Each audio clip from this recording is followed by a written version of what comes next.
राधे राधे दोस्तों, जय माता दी। दोस्तों, नवरात्रि आने वाली है और नवरात्रि के दिनों में हमें नौ दुर्गों की, नौ देवियों की ये कथा ज़रूर सुननी चाहिए, जिससे माँ दुर्गा की असीम कृपा हम पर बनी रहे।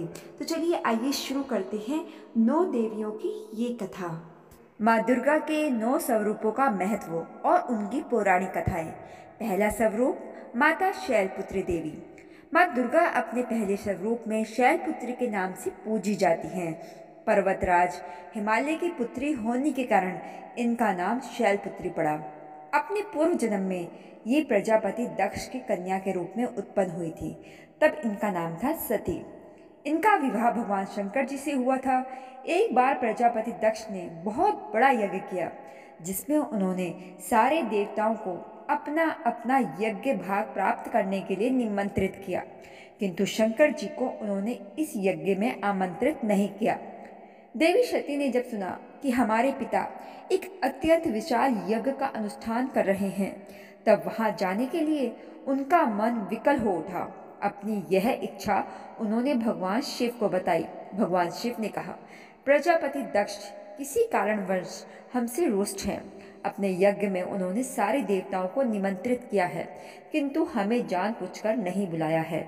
ऐसी स्थिति में तुम्हारा वहां जाना किसी भी प्रकार से श्रेष्ठ कर नहीं होगा। शंकर जी के इस उपदेश से देवी सती का मन शांत नहीं हुआ।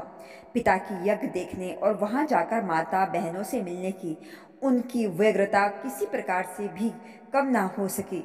सती ने पिता के घर पहुंचकर देखा कि कोई भी उनसे आदर और प्रेम से बात नहीं कर रहा है। केवल उनकी माता ने ही स्नेह से उन्हें गले लगाया।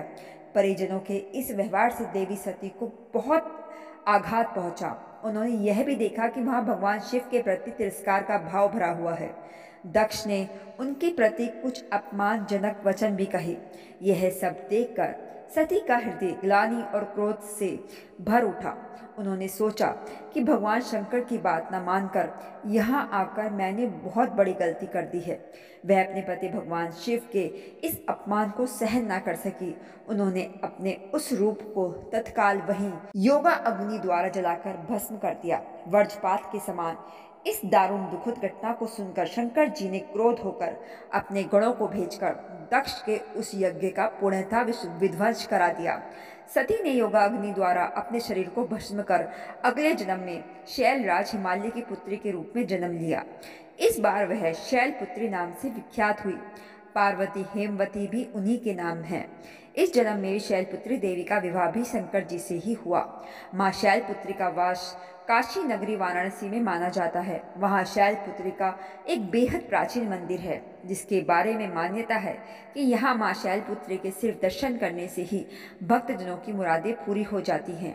कहा तो यह भी जाता है कि नवरात्रि के पहले दिन यानी प्रतिपदा को जो भी भक्त माँ शैलपुत्री के दर्शन करता है, उसके सारे वैवाहिक जीवन के कष्ट दूर हो जाते हैं। चूंकि माँ शैलपुत्री का वाहन वृषभ है, इसीलिए इन्हें वृषारूढ़ा भी कहा जाता है। इनके बाएं हाथ में कमल और दाएं हाथ में त्रिशूल रहता है। दोस्तों, अब माता के दूसरे स्वरूप यानी माँ ब्रह्मचारिणी देवी के बारे में हम बात करेंगे। माँ दुर्गा की नव शक्ति का दूसरा स्वरूप ब्रह्मचारिणी का है। यहाँ ब्रह्म का अर्थ तपस्या से है। माँ दुर्गा का यह स्वरूप भक्तों और सिद्धों को अनंत फल देने वाला है। इनकी उपासना से तप, त्याग, वैराग्य, सदाचार और संयम की वृद्धि होती है। ब्रह्मचारिणी का अर्थ तप की चारिणी यानी तप का आचरण करने वाली देवी का यह रूप पूर्णम, ज्योतिमय और अत्यंत भव्य है। यह दुर्गा माता की दूसरी शक्ति है। यह देवी अपने दाहिने हाथ में जप की माला रखती हैं और बाएं हाथ में उनका कमंडल रखती हैं। पूर्व जन्म में इस देवी ने हिमालय के घर पुत्र रूप में जन्म लिया था और नारद जी के उपदेश से भगवान शंकर को पति रूप में प्राप्त करने के लिए घोर तपस्या भी की थी। इस कठिन तपस्या के कारण इन्हें तपस्चारिणी अर्थात ब्रह्मचारिणी नाम से अभिहित किया गया। 1000 वर्ष तक इन्होंने केवल फल फूल खाकर बिताए और 100 वर्षों तक केवल जमीन पर रहकर साग पर निर्वाह किया। कुछ दिनों तक कठिन उपवास रखे और खुले आकाश के नीचे वर्षा और धूप के घोर कष्ट सही। 3000 वर्षों तक टूटे हुए बेलपत्र खाए और भगवान शंकर की आराधना करती रही। इसके बाद तो उन्होंने सूखे बेलपत्र खाना भी छोड़ दिया। कई हजार वर्षों तक निर्जल और निराहार रहकर तपस्या करती रही। पत्तों को खाना छोड़ देने के कारण ही इनका नाम अपर्णा पड़ गया। कठिन तपस्या के कारण देवी का शरीर एकदम से क्षीण हो गया। देवता, ऋषि, सिद्धगण, मुनि सभी ने ब्रह्मचारिणी की तपस्या को अभूतपूर्व पुण्य कृत्य बताया, सराहना की और कहा, हे देवी, आज तक किसी ने इस तरह की कठोर तपस्या नहीं की। यह तुम्ही से ही संभव थी।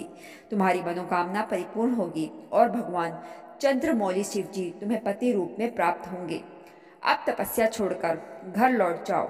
जल्द ही तुम्हारे पिता तुम्हें बुलाने आ रहे हैं। माँ ब्रह्मचारिणी देवी की कृपा से सर्व सिद्धि प्राप्त होती है। दुर्गा पूजा के दूसरे दिन देवी के इसी स्वरूप की उपासना की जाती है। दोस्तों, अब हम बात कर लेते हैं माता के तीसरे स्वरूप यानी माँ चंद्रघंटा देवी की। माँ दुर्गा की 9 शक्तियों की तीसरी स्वरूप माँ चंद्रघंटा की नवरात्रि के तीसरे दिन अर्चना की जाती है। माता के मस्तक पर घंटाकार के अर्धचंद्र के कारण इनको चंद्रघंटा कहा जाता है। माँ का शरीर स्वर्ण के समान उज्ज्वल है। वे सिंह पर आरूढ़ हैं तथा 10 हाथों में विभिन्न प्रकार के अस्त्र शस्त्र लिए हुए हैं। सिंगारूढ़ माँ चंद्रघंटा युद्ध के लिए तत्पर है एवं उनके घंटे से निकलने वाली प्रचंड ध्वनि असुरों को भयभीत करती हैं। माता चंद्रघंटा की उपासना साधक को आध्यात्मिक एवं आत्मिक शक्ति प्रदान करती है। नवरात्रि के तीसरे दिन माता चंद्रघंटा की साधना कर दुर्गा सप्तशती का पाठ करने वाले उपासक को संसार में यश, कीर्ति एवं सम्मान मिलता है। माता का स्वरूप अत्यंत सौम्यता एवं शांति से परिपूर्ण है। इनकी आराधना करने वाले में वीरता, निर्भयता के साथ साथ सौम्यता और विनम्रता का संचार उसके मुख, नेत्र तथा संपूर्ण काया में कांति गुण का विकास करता है। स्वर दिव्य हो जाता है एवं उसमें अलौकिक मधुर वास होता है। इनके भक्त के आगमन से वातावरण में सुख, शांति का संचार होता है। माँ चंद्रघंटा के साधक के शरीर से दिव्य प्रकाश युक्त परमाणुओं का सतत विकिरण होता रहता है, जो साधारण चक्षुओं से दिखाई नहीं देता है, परंतु आराधक एवं उसके संपर्क में आने वाले व्यक्ति इसका अनुभव करते हैं। चंद्रघंटा को स्वर की देवी भी कहा जाता है। माँ दुर्गा की तीसरी शक्ति का यह स्वरूप परम शांतिदायक और कल्याणकारी है। इसलिए कहा जाता है कि हमें निरंतर उनके पवित्र विग्रह को ध्यान में रखकर साधना करनी चाहिए। उनका ध्यान हमारे इहलोक और परलोक दोनों के लिए कल्याणकारी और सद्गति देने वाला है। अब हम बात कर लेते हैं माता के चौथे स्वरूप की, जो होगा माँ का कुष्मांडा रूप। हाँ दोस्तों, माता का चौथा स्वरूप है कुष्मांडा देवी। नवरात्रि के चौथे दिन माँ कुष्मांडा जी की पूजा की जाती है। यह शक्ति का चौथा स्वरूप है, जिन्हें सूर्य के समान तेजस्वी माना गया है। माँ के स्वरूप की व्याख्या कुछ इस प्रकार है। देवी कुष्मांडा व उनकी 8 भुजाएं हमें क्रमयोगी जीवन अपनाकर तेज अर्जित करने की प्रेरणा देती है। उनकी मधुर मुस्कान हमारी जीवनी शक्ति का संवर्धन करते हुए हमें हंसते हुए कठिन से कठिन मार्ग पर चलकर सफलता पाने को प्रेरित करती है। अपनी मंद मुस्कान द्वारा ब्रह्मांड को उत्पन्न करने के कारण इन्हें कुष्मांडा देवी के नाम से अभिहित किया गया है। जब सृष्टि का अस्तित्व नहीं था, चारों ओर अंधकार ही अंधकार परिव्याप्त था, तब इन्हीं देवी ने अपने ईषद हास्य से ब्रह्मांड की रचना की थी। अतः यह सृष्टि की आदि स्वरूपा, आदि शक्ति है। इनकी 8 भुजाएं हैं। इनके 7 हाथों में क्रमश कमंडल, धनुष, बाण, कमल पुष्प, अमृतपूर्ण कलश, चक्र तथा गदा है। 8वें हाथ में सभी सिद्धियों और निधियों को देने वाली जप माला है।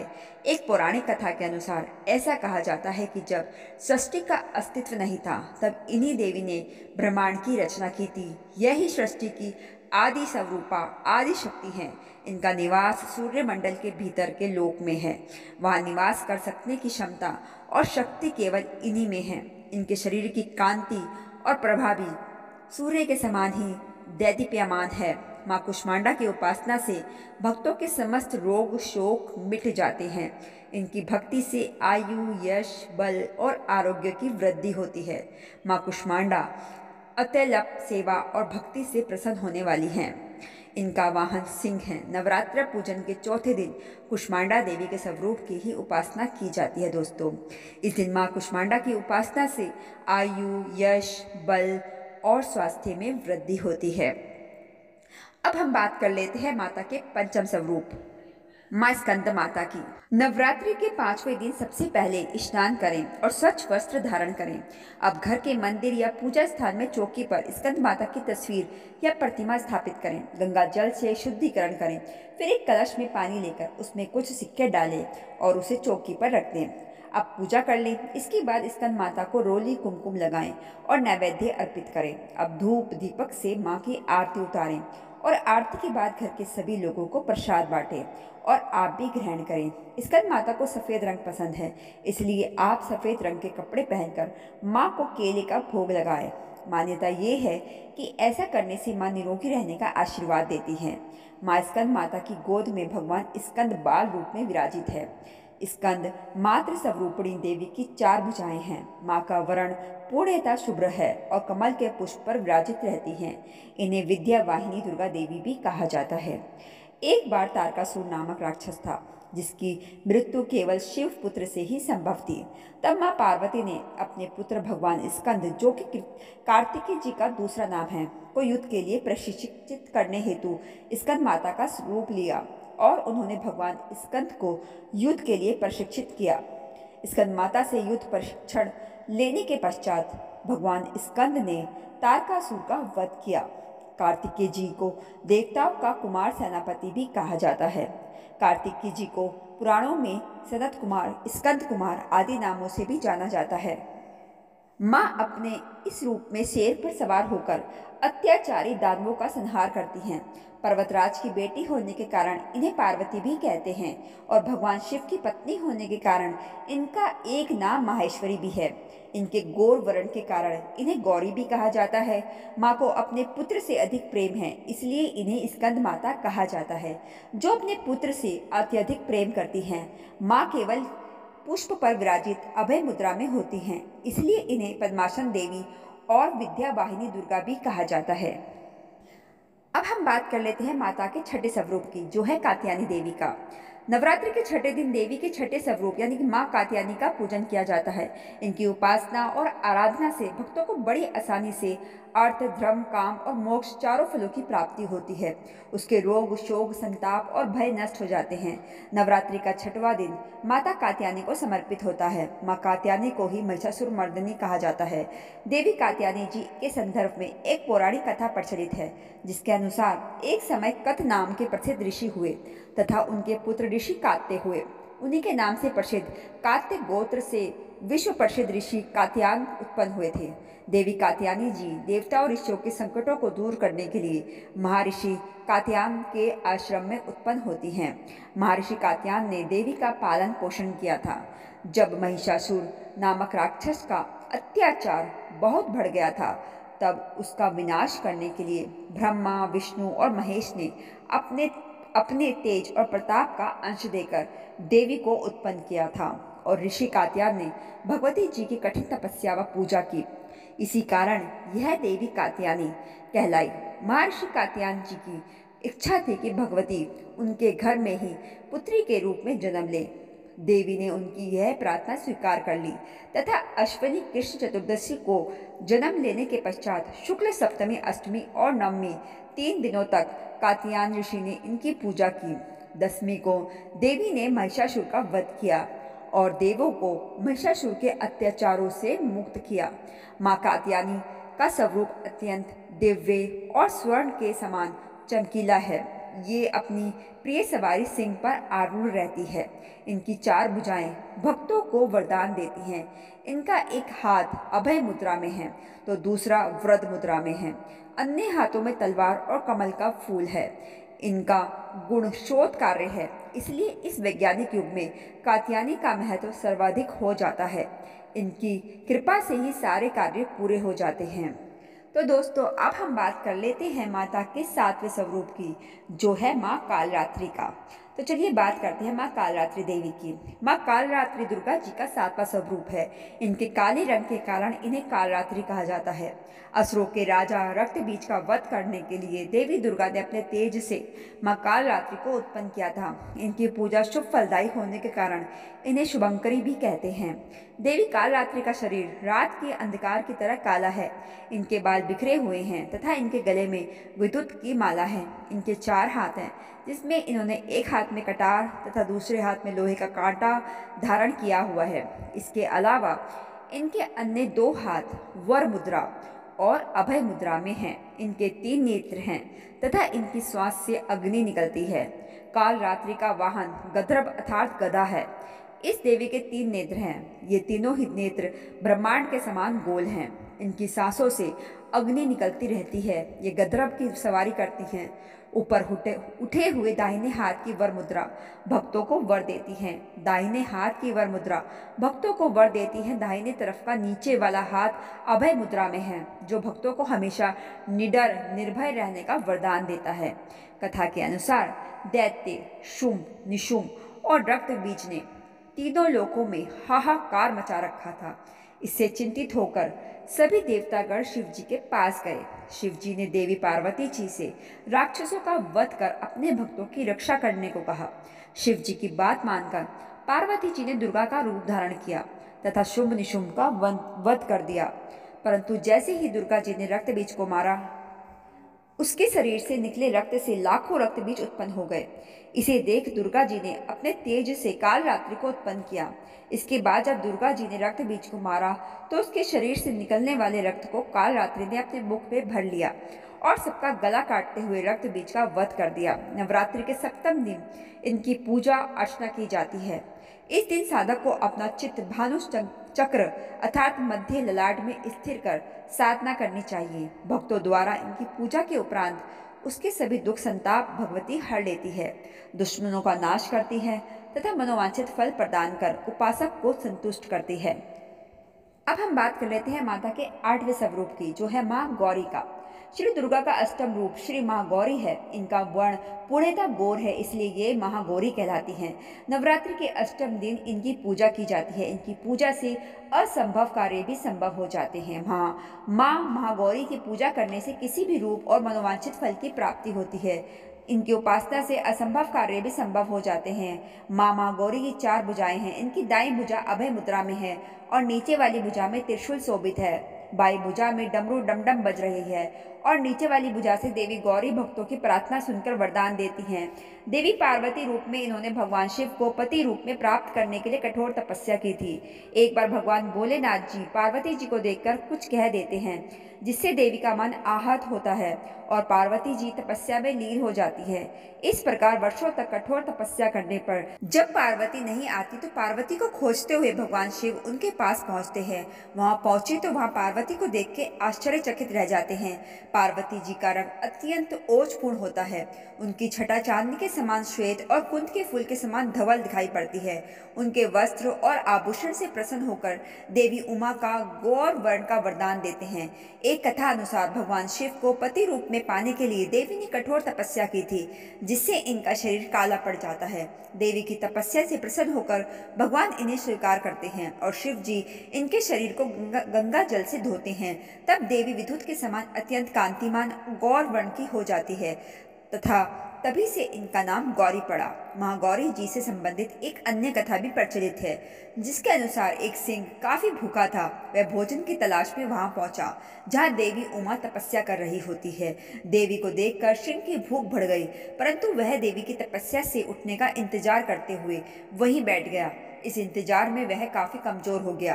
देवी जब तप से उठी तो सिंह की दशा देखकर उन्हें उस पर बहुत दया आती है और माँ उसे अपनी सवारी बना लेती है, क्योंकि एक प्रकार से उसने भी तपस्या ही की थी।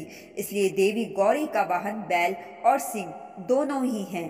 दोस्तों, अब हम बात कर लेते हैं माता के 9वें स्वरूप की, जो है माँ सिद्धिदात्री का।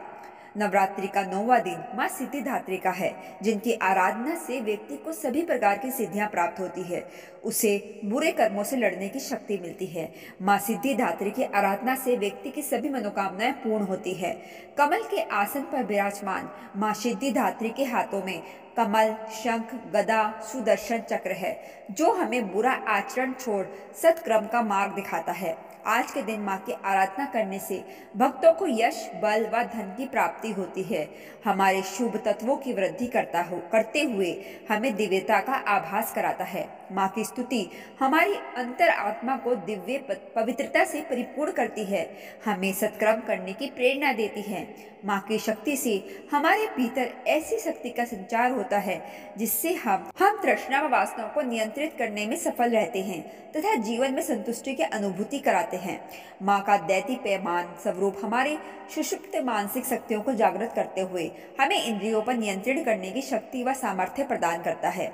आज के दिन माँ दुर्गा के सिद्धिदात्री रूप की उपासना हमारे अनियंत्रित महत्वाकांक्षाओं, असंतोष, आलस, ईर्ष्या, परदोष प्रदर्शन, प्रतिशोध आदि दुर्भावनाओं व दुर्बलताओं को समूह का नाश करते हुए सद्गुणों का विकास करती है। ये अष्ट सिद्धियां प्रदान करने वाली देवी हैं। देवी पुराण के अनुसार भगवान शिव ने इन्हें शक्ति स्वरूपा देवी की उपासना करके सभी शक्तियां प्रदान की थी, जिसके प्रभाव से शिव का आधा शरीर स्त्री का हो गया था। शिव जी का यह स्वरूप अर्धनारीश्वर के नाम से प्रसिद्ध हुआ। माँ सिद्धिदात्री सिंह वाहिनी, चतुर्भुज तथा सर्वदा प्रसन्न वदना है। देवी सिद्धिदात्री की पूजा के लिए नव वाहन का प्रसाद, नव रस युक्त भोजन तथा 9 प्रकार के फल फूल आदि का अर्पण किया जाता है। इस तरह नवरात्रि के 9वें दिन माँ सिद्धिदात्री की आराधना करने वाले भक्तों को धर्म, अर्थ, काम व मोक्ष की होती है। सिद्धिदात्री को देवी सरस्वती का भी स्वरूप कहा जाता है, जो श्वेत वस्त्र धारण की हुई भक्तों को ज्ञान देती है। माँ के चरणों में शरणागत होकर हमें निरंतर नियम निष्ठ रहकर उपासना करनी चाहिए। हिंदू धर्म के पुराणों में बताया गया है कि देवी सिद्धिदात्री के 4 हाथ हैं, जिनमें वह शंख, गदा, कमल का फूल तथा चक्र धारण करे रहती है। यह कमल व विराजमान रहती है। इनके गले में सफेद फूलों की माला तथा माथे पर तेज रहता है। इनका वाहन सिंह है। देवी पुराण और ब्रह्मवैवर्त पुराण में देवी की शक्तियों और महिमाओं का बखान किया गया है। दोस्तों, आपको ये कथाएं कैसी लगी कृपया कमेंट करके हमें जरूर बताइए। वीडियो पसंद आए तो लाइक करें और ऐसे ही और भी बहुत सारी कथाओं को सुनने के लिए हमारे चैनल को जरूर से जरूर सब्सक्राइब करें। धन्यवाद। जय माता दी।